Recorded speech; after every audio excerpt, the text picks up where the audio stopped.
A man from Baltimore has pleaded guilty to federal charges that he phoned in bomb threats to the Pentagon and a media outlet in the name of the terror group ISIS.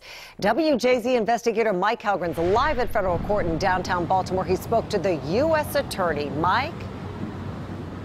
Mary, it's a troubling case. They were able to figure this out with the help of the Joint Terrorism Task Force and others. Now, the feds say this defendant has some mental health issues, but was taking medicine for them at the time and knew what he was doing.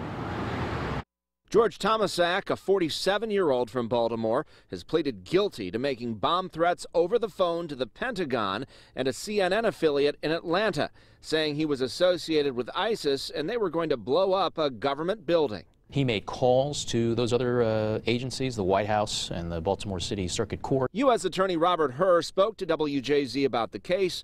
Law enforcement tracked the calls from a prepaid 410 area code number to a cell tower in downtown Baltimore. It's when the government receives threats that a certain government building is going to be bombed. Those are threats that we have to take seriously. Hur declined comment on whether authorities ever found Tomasack was directly in contact with ISIS. And told them that this was an ISIS-related threat and he was going to blow up a government building.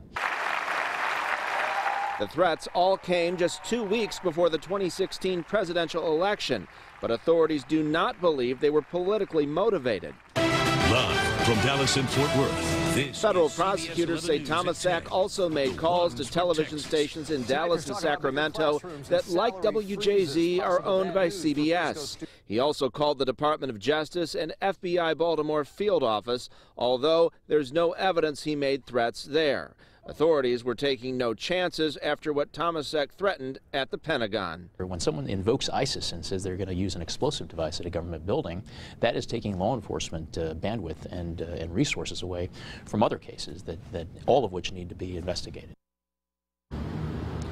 Now, sentencing will be here on May 3rd. Mr. Tomasack faces 5 years in prison.